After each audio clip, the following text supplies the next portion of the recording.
guys, it's Sue, your not so crafty crafter. I'm here with part 4 of my series on card making for beginners and just sharing some of the things that a beginner might need to get up and running with their card making. The first video was about paper. The second video was about cutting. The third video was about adhesives. This video is about stamps and the different types that are out there. Now, I am not an expert by any means, and what I suggest is you find products that work for you. What I'm showcasing are some of the things that I've started out with and the products that work for me. Now, the first type of stamp that's out there is tried and true woodblock mounted red rubber stamps. We've all seen these. Everybody still sells them. They're still very popular. They make a great impression. Let's see if I can do this here. They make a great impression because they've got the cushion of the red rubber behind them. Okay, look at that. Gorgeous. This isn't the best stamp. I've taken this piece off the red rubber several times just because I can never get a clear impression with some of these words. But that's just the stamp. It's not anything to do with anything I'm doing or how I'm doing it. It's just the stamp. So, and I had a problem with this last year when I bought it. I took it off and put it on a block and it worked much better. But I didn't want to lose it, so I put it back on the block when I had it in storage. Yeah, this Very, for whatever reason, does not want to stamp. But anyway, this is a red rubber stamp. Most of the time you can unmount them. Just take them off there. This has a little bit of a stickiness, so you can just mount it back up. This was the first set of stamps that I ever bought, and I wanted to share that. These are from Stampin' Up, and they're from 2002. So I probably got these in the winter of 2002 or like January of 2003. I bought them. I bought some roller stamps. I bought these, and I bought 3 things of ink from Stampin' Up from a friend that was selling. And I never did anything with them. I stuck them in a hat box, put them in storage, and didn't touch them until about a year and a half ago when I started making stamps. And I dug them out last Christmas to use them on some cards. So that's type number 1, your red rubber wood-mounted stamps. Type number 2 is going to be your cling stamps or your photopolymers. Now, you can get cling stamps in the red rubber, and I'll show you a set of those that I use. These are my favorite. These are by Unity Stamps, and they're unmounted red rubber, and they have a cling backing. Just put them on your block. I like these because they're economical. The shipping is a good price, and they arrive really quick because they're in Minnesota and they're just one state away. So I've ordered them on Friday and had them by Tuesday. So I like that. And they're excellent, excellent quality. I mean, the red rubber on these is amazing. So check them out, unitystamp.com. Great prices, too. So those are the red rubber cling stamps. And then there's these clear acrylic and photopolymer stamps. Now, these are just cheapy silicone. I think I want to say I got these at scrapbookingforless.com. Now, for these types of stamps, the unmounted red rubber and these clear cling stamps, you will need stamping blocks. Now, I have 3 of them here. This first one is the first one I ever bought. I went big because I figured they would work for smaller or bigger stamps. To be honest with you, they really aren't that great for smaller stamps. So I do have this Stampin' Up block that I received when I got my first paper pumpkin kit from Stampin' Up. And I really have to say I like these stamps because they've got this groove here where your fingers just fit in nicely. And they do an amazing job. This is actually a very good stamp, or a very good block. I'm not knocking it. It's just a little bigger than what I need sometimes, but I still use it for everything. But this is basically what you do. You take your cling stamp, you put it on your block. Now this one is really, it's not sticking very well. And you stamp it up. Bring it to your paper, and there's your impression. So that's all there is to stamping. It's really quite simple. Now, do you need every stamp out there? Absolutely not. Do you want every stamp out there? Of course you do. Be wise in how you shop. One thing I would recommend when you're looking for stamps is to get a good solid set of sentiment stamps.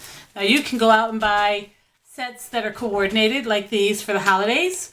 You can get birthday sets and thank you sets, and they have flowers and all the sentiments you need. And you can interchange your stamps as well.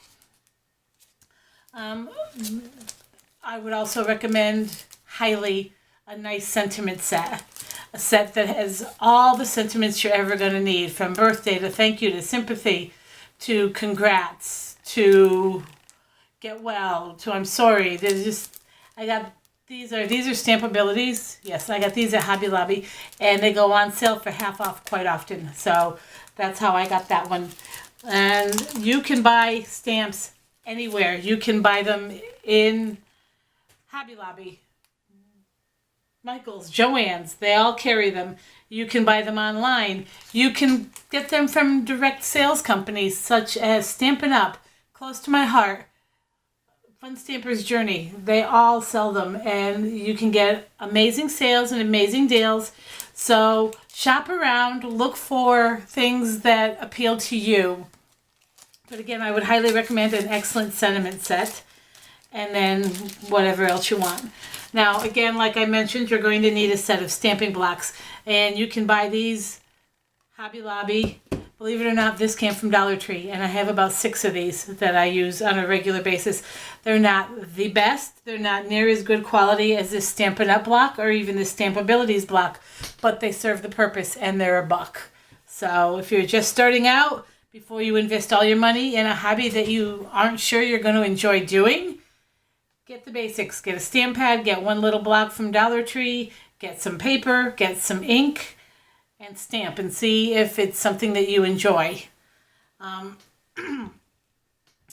other thing that you're going to want when you're stamping is stamp cleaner. Now, there's 2 ways that I go with this. One is something that I've just discovered, and that's a chamois. That's not your actual typical chamois. That's not like the chamois that you buy for your car. Although I did buy this in the car department. You can get a stamp chamois from Simon Says Stamp, stampbooking.com. They're made by Lawn Fawn, and they're blue. And a lot of stampers that you watch on YouTube use them. But I wanted to try something. I found this. It's a drying cloth, and there's no lint on it. It almost feels like suede or leather or something. And I keep it damp, and I either spray my stamp or I spray my chamois, whichever, and I wipe it off. Now this stamp needs to be really cleaned much better than this because it's not sticking to my block anymore. And that can be easily fixed. Just wipe the back of it off, and you should get some of your stick back on this. But this does an amazing job. I actually cleaned off this other block here with that. And see that brought back a lot of the stick, just cleaning off the back of that. I was using baby wipes, and that's perfectly fine to do. But I was finding when I was using my Versamark ink and cleaning it with a baby wipe, it seemed to be leaving a lot of lint. And it was sticky and tacky, and I just didn't like the way they were stamping after I used my Versamark. So I tried to find something that was a little bit different. I went with wet paper towels, and that didn't work. So I thought I would try this, and I got this yesterday, and it's the piece that came in the container. Like I said, I got it in the automotive department. It's called a drying towel, and it's actually about 26 by 18 inches wide. And I cut it, and the way it was folded, I can get 8 pieces this size. So I can use this till it's good and grungy. And you notice it's really not going through on the other side. I use one side, and then I can use the other. So this is going to last me a good long while, and it was less than $5. So I'm really liking this. Now, the other way you can go is a Scrub It. Stampin' Up! Sells these. I got this one at Hobby Lobby. This is by Ranger. This is Stays On Cleaner, and basically what you do is you put your cleaner either on your stamp directly or on your scrubby. And then you take your stamp on the block and you scrub. You just scrub, scrub, scrub, scrub, scrub. And it gets into all these little nooks and crannies and does an amazing job of cleaning your stamps. Now, it's a chore, and this isn't something you have to do every single time you use your stamps, but you do want to take care of your stamps so they last you longer. If you don't take care of your stamps, they're going to disintegrate, they're going to stretch, they're just not going to work well for you. So, definitely keep them clean. Now, doing something like this, I would maybe do, if you're like these Christmas stamps are getting a lot of use. At the end of the night, I might go through and do these, or like in some of the stamps that I'm not using all the time, I'll clean like once a month. If it's something that I'm going to use once and be done, I'll clean it before I put it away because I won't use it again for a while. But these are just some of the things that I use that I found have worked for me beyond baby wipes. And again, you can use baby wipes if that's your choice, and if that's, the way you want to go, then absolutely go ahead and use those baby wipes. These, I guess, this is pretty much all I have. These seem to be very popular stamps, the clear cling mount. And you can get them, like I said, pretty much anywhere. I don't have a ton. If you watch people like, Jennifer McGuire or Kay Warner Designs and some of those, you'll see when they do their room tours, they have tons and tons and tons of stamps. I don't have that many. I'm just getting started. I've only been doing this for a year and a half, like my previous video showed with some of my very first cards, which was kind of funny. I have 2 totes that have stamps in them, and now like at the end of the season, like this stamp set, because it's holiday, this will go in a tote with my holiday paper so that it won't get dinged up and messed up as I'm sorting through every day looking for stamps. These things fall apart. And so by storing them with my Christmas supplies, I'll know where they always are, and they'll be in a safe spot. I guess that's all I have for stamps right now. If you have any questions, leave them down in the comments below, and I'll try my best to answer. And I guess that's all I have for now. I'm kind of at a loss because I did this video once before, and I thought I did an awesome job on it, and my camera cut off, and I didn't realize it, and I rambled for a full 20 minutes, and I had 20 minutes worth of nothing, really. So, don't forget to hit like, give me a thumbs up, subscribe if you'd like to see more videos like this, and keep an eye out because our next video, Card Making for Beginners series, is going to be about ink. Now, I'm not an expert on any of this stuff. I'm just sharing what has worked for me and my limited budget and how I'm slowly branching out and trying different things.